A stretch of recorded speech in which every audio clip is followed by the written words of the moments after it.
ইন্তজারে থাকে। কেননা মুমিনের পরীক্ষা শেষ হয়ে যাবে মরণের দ্বারা। মুমিন জানে আমি কামিয়াবি হয়ে গেছি, আমার রেজাল্ট তো 100% শিওর হয়ে যাবে।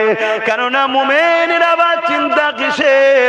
মুমিন তো সে যে আল্লাহ ও রাসূলের উপরে ভরসা করেছে, মুমিন তো সে যে আল্লাহ ও রাসূলের রাজির জন্য চলে, মুমিন তো সে আল্লাহ ও রাসূলের কথা ভাবে, মুমিন তো সে যে আল্লাহ ও রাসূলের দ্বীনের পক্ষে চলে।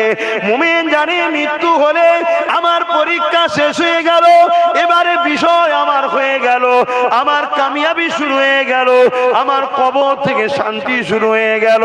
এবং মুমিন তো মৃত্যুর অপেক্ষায় থাকে। কেন? মুমিনকে বুখারীর হাদিস জানিয়ে দিয়েছে, মুমিনকে মুসলিমের হাদিস জানিয়ে দিয়েছে। ইমাম বুখারী ইমাম মুসলিম হাদিসের মধ্যে জানায়, মুমিন মুমিনা নর নারী দিগকে কবরে যখন শুইয়ে দেওয়া হবে, ওই কবরের মধ্যে দয়া নবী নূর নবীর দিদার হয়ে যাবে।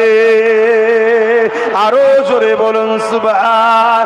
এই যুবকেরা তরুণেরা হয়তো মরণের তাড়া করে, যারা মরণের পরে জানে আমাদের জন্য সব অন্ধকার হয়ে যাবে, আমাদের মরণের পরে সব রাস্তা বন্ধ হয়ে যাবে, মরণের পরে আমাদের জন্য আযাব অপেক্ষা করছে, হয়তো তাদের লাগবে।